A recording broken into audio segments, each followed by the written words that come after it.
اعوذ باللہ من الشیطان الرجیم، بسم اللہ الرحمن الرحیم۔ جس طرح ہم نے اللہ رب العزت کی توفیق سے سورۃ الاعراف کو شروع کیا، آج ہم سورۃ الاعراف کی آیت نمبر 163 سے دیکھیں گے۔ ارشاد فرمایا وَاسْأَلْهُمْ عَنِ الْقَرْيَةِ الَّتِي كَانَتْ حَاضِرَةَ الْبَحْرِ، اور ان سے اس بستی والوں کے متعلق سوال کریں جو سمندر کے کنارے واقع تھی۔ اِذْ يَعْدُونَ فِي السَّبْتِ إِذْ تَأْتِيهِمْ حِيتَانُهُمْ يَوْمَ سَبْتِهِمْ شُرَعًا وَيَوْمَ لَا يَسْبِتُونَ، جب وہ ہفتے کے دن تجاوز کرتے تھے۔ اِذْ تَأْتِيهِمْ حِيتَانُهُمْ يَوْمَ سَبْتِهِمْ، جب ہفتے کے دن مچھلیاں تیرتی ہوئی ان کے پاس آتی تھیں۔ شُرَعًا وَيَوْمَ لَا يَسْبِتُونَ لَا تَأْتِيهِمْ، اور ہفتے کے دن نہ ہوتا تو ان کے پاس اتنی کثرت سے اتنی زیادہ مچھلیاں نہ آتی۔ كَذَلِكَ، اسی طرح نَبْلُوهُمْ بِمَا كَانُوا يَفْسُقُونَ، ان کی نافرمانی کی وجہ سے ہم نے ان کو آزمائش میں ڈالا، نافرمانی کی وجہ سے ہم ان کو آزمائش میں ڈالتے تھے۔ اب اس آیت کریمہ میں پہلی بات یہ بیان کی گئی ہے کہ آپ ان سے پوچھیں، سمندر کے کنارے جو وادی تھی، جو لوگ رہتے تھے وہاں پہ، جو بستی تھی، اس کے متعلق پوچھیں ان کا کیا حال ہوا تھا۔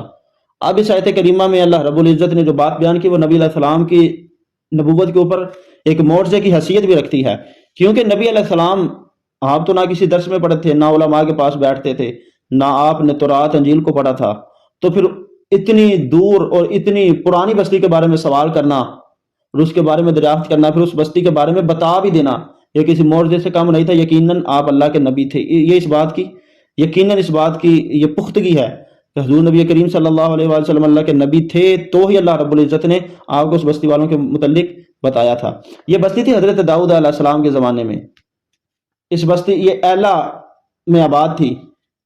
یہ شہر جو مدینہ اور شام کے درمیان ساحل سمندر پر واقع تھا، اسی جگہ سمندر میں، یہ جو سمندر تھا، اسی جگہ سمندر میں ہر سال ایک مہینہ ایسا تھا جس مہینے میں بہت زیادہ مچھلیاں آتی تھیں، اور مہینوں میں ہفتے والے دن سب سے زیادہ مچھلیاں آتی تھیں۔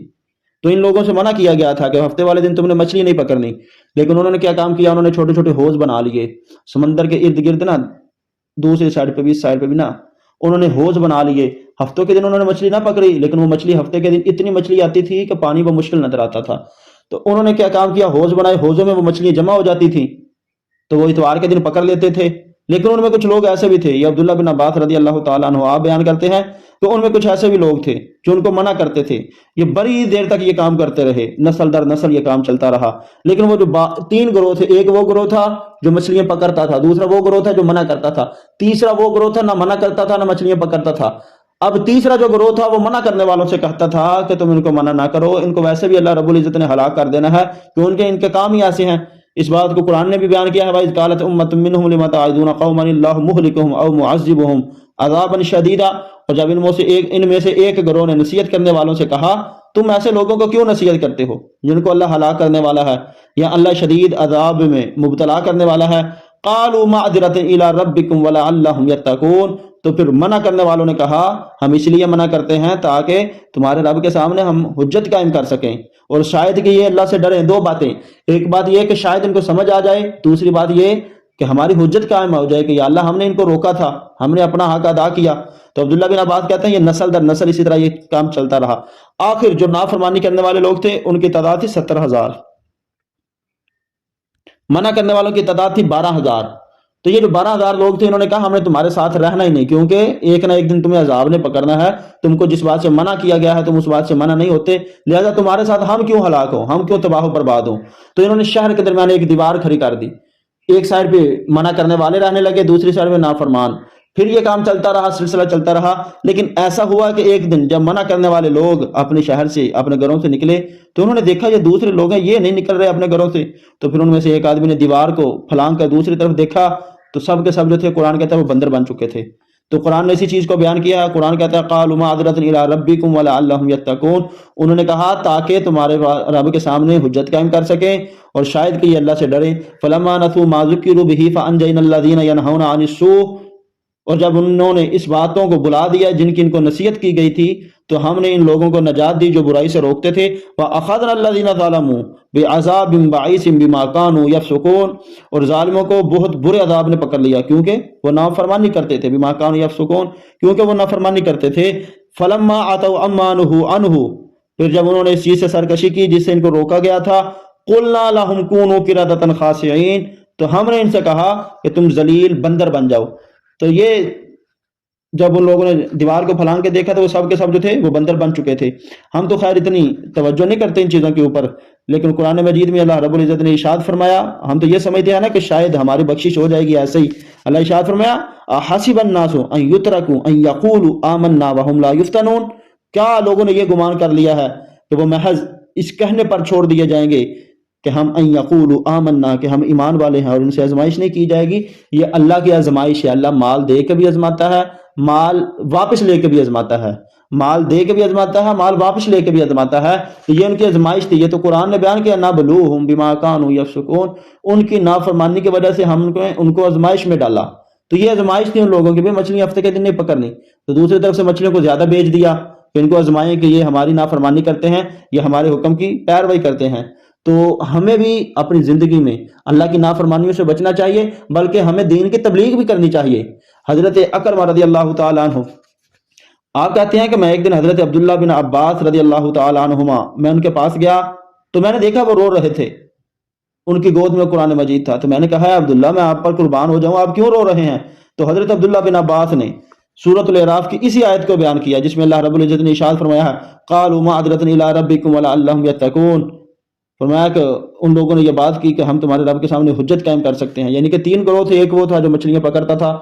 حضرت عبداللہ بن عباس نے یہ آیت کریمہ پڑھی وَإِذْ قَالَتْ أُمَّةٌ مِّنْهُمْ لِمَ تَعِظُونَ قَوْمًا اللَّهُ مُهْلِكُهُمْ أَوْ مُعَذِّبُهُمْ عَذَابًا شَدِيدًا، جب ان سے یہ گروہ نے نصیحت کرنے والوں کے لیے کہا کہ تم ایسے لوگوں کو کیوں نصیحت کرتے ہو، تو حضرت عبداللہ بن عباس نے کہا اللہ نے ان کو بھی بیان کر دیا جنہوں نے مچھلیاں پکڑی کہ ہم نے ان کو عذاب میں مبتلا کر دیا، اللہ نے ان کو بھی بیان کر دیا جنہوں نے منع کیا کہ اللہ نے ان کو نجات دے دی، اللہ نے انہیں ہلاک نہیں کیا۔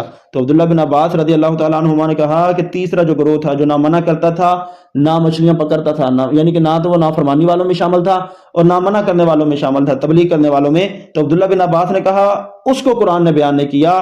تو آپ نے کہا کہ مجھے خدشہ ہے کہ ہم بھی اپنے ارد گرد بہت سی برائیوں کو دیکھتے ہیں لیکن ہم ان سے منع نہیں کرتے، تو پتہ نہیں اللہ نے ان کو نجات دی ہے یا نہیں دی، پتہ نہیں اللہ ہمیں نجات دے گا یا نہیں دے گا۔ حضرت اکرمہ رضی اللہ تعالیٰ عنہ آپ کہتے ہیں میں نے حضرت عبداللہ بن عباس رضی اللہ تعالیٰ عنہ سے کہا، میں نے کہا میں آپ پر قربان جاؤں، کیا یہ جو تیسرا فریق تھا یہ ان کاموں کو برا نہیں سمجھتا تھا؟ انہوں نے کہا ہاں یہ بالکل برا سمجھتا تھا۔ آپ کہتے ہیں میں نے کہا تو پھر انہوں نے یہ نہیں کہا تھا کہ تمہیں یقین ہے کہ اللہ ان کو ہلاک کرنے والا ہے یا عذاب میں مبتلا کرنے والا ہے؟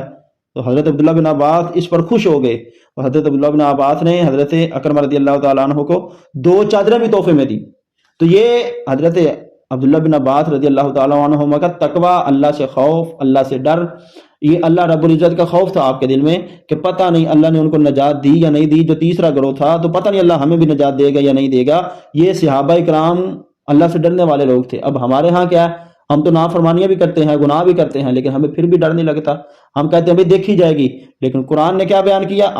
قرآن کہتا ہے کہ احسب الناس ان یترکوا ان یقولوا آمنا وهم لا یفتنون۔ آپ سورۃ العنکبوت کی یہ آیت نمبر 2 اٹھا کے دیکھ لیں تو قرآن کہتا ہے کیا لوگوں نے یہ گمان کر رکھا ہے؟ آپ دیکھ لیں آج ہمارے گمان یہی ہیں، ہماری سوچیں یہی ہیں، اب ہمارا مقصد یہی ہے جو زمانہ گزر رہا ہے اس کے مطابق۔ تو قرآن کہتا ہے ان لوگوں نے یہ گمان کر لیا ہے کہ وہ محض اسی لیے چھوڑ دیے جائیں گے کہ ہم ایمان لے آئے اور ہماری آزمائش نہیں کی جائے گی۔ اس طرح نہیں ہوگا۔ آگے قرآن نے بیان کیا وَإِذْ تَعَذَّنَ رَبُّكَ لَيَبْعَثَنَّ عَلَيْهِمْ إِلَى يَوْمِ الْقِيَامَةِ مَن يَسُومُهُمْ سُوءَ الْعَذَابِ، اور یاد کرو جب آپ کے رب نے اعلان کیا تھا کہ وہ قیامت تک ان پر ایسے لوگوں کو مسلط کرتا رہے گا جو ان کو برا عذاب چکھائیں گے۔ إِنَّ رَبَّكَ لَسَرِيعُ الْعِقَابِ، آپ کا رب بہت جلد عذاب دینے والا ہے۔ وَإِنَّهُ لَغَفُورٌ رَحِيمٌ، اور بے شک وہ بہت بخشنے والا اور بہت مہربان ہے۔ وَقَطَّعْنَاهُمْ فِي الْأَرْضِ أُمَمًا، اور ہم نے ان کو ٹکڑے ٹکڑے کر دیا زمین میں۔ مِنْهُمُ الصَّالِحُونَ وَمِنْهُمْ دُونَ ذَلِكَ، ان میں سے بعض نیک تھے اور بعض ان میں سے مختلف تھے۔ وَبَلَوْنَاهُمْ بِالْحَسَنَاتِ وَالسَّيِّئَاتِ لَعَلَّهُمْ يَرْجِعُونَ، ہم نے ان کو راحتیں اور مصیبتوں کے ساتھ ان کی آزمائش کی تاکہ وہ سرکشی سے پلٹ جائیں۔ اب 2 چیزوں سے قرآن نے بیان کیا، بالحسنات والسیئات، اللہ راحت دے کے بھی آزمائش کرتا ہے، مال دے کے بھی آزمائش کرتا ہے، اولاد دے کے بھی آزمائش کرتا ہے، آسانیاں دے کے بھی آزمائش کرتا ہے۔ پھر اللہ اسی مال کو لے کر بھی آزماتا ہے بندے کو، اسی اولاد کو لے کر بھی آزماتا ہے، اسی مال کو لے کر بھی آزماتا ہے۔ جس طرح اگر ہم قرآن مجید میں دوسرا پارہ اٹھا کے دیکھیں تو اللہ ارشاد فرمایا وَلَنَبْلُوَنَّكُمْ بِشَيْءٍ مِّنَ الْخَوْفِ وَالْجُوعِ وَنَقْصٍ مِّنَ الْأَمْوَالِ وَالْأَنفُسِ وَالثَّمَرَاتِ وَبَشِّرِ الصَّابِرِينَ، بھائی میں ضرور تمہیں آزماؤں گا، کبھی خوف دے کر، کبھی مالوں کا نقصان دے کر، کبھی جانوں کا نقصان دے کر، کبھی پھلوں کا نقصان دے کر۔ فرمایا وبشر الصابرین، جو صبر کریں گے ان کے لیے خوشخبری ہے۔ کیا خوشخبری ہے؟ اللہ ان کو جنت عطا فرمائے گا، اللہ ان کو اپنی رحمت عطا فرمائے گا، اللہ ان کو اپنی رضا عطا فرمائے گا۔ تو یہ اللہ ارشاد فرمائے گا ہم دونوں طریقوں سے آزماتے ہیں، راحتیں دے کر بھی ہماری آزمائش ہوتی ہے، مصیبتیں دے کر بھی ہماری آزمائش ہوتی ہے۔ فخلف من بعدهم خلف ورثوا الكتاب ياخذون عرض هذا الادنى ويقولون سيغفر لنا۔ اللہ اکبر۔ پھر ان کے بعد ایسے نااہل لوگ ان کے جانشین ہوئے جو تورات کے وارث ہو کر اس دنیا فانی کا سامان لیتے ہیں اور کہتے ہیں وَيَقُولُونَ سَيُغْفَرُ لَنَا، کہتے ہیں کہ ان قریب ہماری بخشش بھی کر دی جائے گی۔ اب یہاں پہ دو چیزوں کو اللہ نے بیان کیا ہے، فرمایا پہلے لوگ، اب یہ تورات والوں کے متعلق ہے، لیکن یہ بات یاد رکھیں یہ قرآن والوں کے متعلق یہی قانون ہے۔ کیا ہے وہ؟ کیا لوگ کرتے تھے؟ وہ تورات کے بدلے میں مال بھی لیتے تھے، دنیا کا، دنیا بھی کماتے تھے، کہتے تھے ہماری بخشش بھی کر دی جائے گی۔ وَإِن يَأْتِهِمْ عَرَضٌ مِثْلُهُ يَأْخُذُوهُ، اور اگر ان کے پاس اس کی طرح کا سامان آ جائے تو وہ اس کو بھی لے لیں، یعنی کہ اگر اور بھی سامان آ جائے تو وہ اس کو بھی لے لیں گے۔ بلکہ حضرت معاذ بن جبل رضی اللہ تعالیٰ عنہ آپ کہتے ہیں کہ ان قریب لوگوں کے سینوں میں قرآن اس طرح بسیدہ ہو جائے گا جس طرح کپڑا بسیدہ ہو کر جڑنے لگتا ہے۔ وہ بغیر شوق کے، بغیر لذت کے قرآن کو پڑھیں گے۔ ان کے اعمال صرف طمع اور ہرس کے لیے ہوں گے۔ وہ خوف خدا سے گناہوں میں کمی نہیں کریں گے، وہ اللہ کے ڈر سے گناہوں سے باز نہیں آئیں گے، اور فرمایا وہ برے کام کرنے کے باوجود تبلیغ کرتے رہیں گے۔ یہ حضرت معاذ بن جبل کے الفاظ ہیں کہ وہ برے کام بھی کریں گے پھر تبلیغ بھی کرتے رہیں گے۔ قرآن مجید میں اللہ رب العزت نے پہلے پارے میں سورۃ البقرہ میں یہی چیز کو بیان کیا ہے، اتأمرون بالبر وتنسون انفسکم وانتم تتلون الکتاب افلا تعقلون۔ بھائی لوگوں کو تم نیکی کا حکم دیتے ہو، لوگوں کو تو تم بلائی کا حکم دیتے ہو، لیکن اپنی جانوں کو بھولے ہوئے ہو۔ افلا تعقلون، کیا تمہیں عقل نہیں ہے اس کے بارے میں؟ تم سوچتے نہیں اس کے بارے میں؟ تو عبداللہ حضرت معاذ بن جبل رضی اللہ تعالیٰ عنہ آپ کہتے ہیں وہ برے کام بھی کرتے جائیں گے، تبلیغ بھی کرتے جائیں گے، اور یہ کہیں گے کہ ان قریب ہماری بخشش بھی ہو جائے گی۔ کس وجہ سے؟ کہ ہم اللہ کے ساتھ کسی کو شریک نہیں کرتے تھے، ہم اللہ کے ساتھ شرک نہیں کرتے تھے۔ تو یہ باقی بھی پرہیزگاری اور تقویٰ بھی ضروری ہے اس کے ساتھ۔ تو اللہ ارشاد فرمایا الم یؤخذ علیہم میثاق الکتاب اللہ یقولوا علی اللہ الا الحق ودرسوا ما فیہ، کیا ان سے کتاب میں یہ وعدہ نہیں لیا گیا تھا تو وہ اللہ کے متعلق حق کے سوا کچھ نہیں کہیں گے، اور انہوں نے وہ سب کچھ پڑھ لیا تھا جو تورات میں تھا۔ والدار الآخرۃ خیر للذین یتقون افلا تعقلون، جو بات میں نے ابھی کی ہے کہ اس کے ساتھ پرہیزگاری، اللہ کا خوف، اللہ کا ڈر بھی ضروری ہے۔ تو یہی قرآن نے بیان کیا والدار الآخرۃ، اور ان کے لیے آخرت کا گھر ہے، کن کے لیے؟ خیر للذین یتقون افلا تعقلون، جو اللہ سے ڈرنے والے ہیں۔